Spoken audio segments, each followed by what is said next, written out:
بسم الله الرحمن الرحیم. د فراه ولایت د فراه مرکزی ښار دی. دا د ولایت مقام دی او دا د ولایت مرکزی چوک یا پلکه چې ورته وایي هغه ځای دی.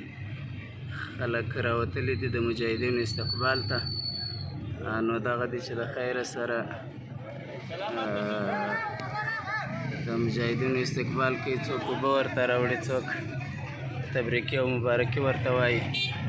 الله تعالی دې په ټول افغانستان کې ازادي راولي او الله تعالی دې په ټول افغانستان کې شرعي نظام پلی کړي.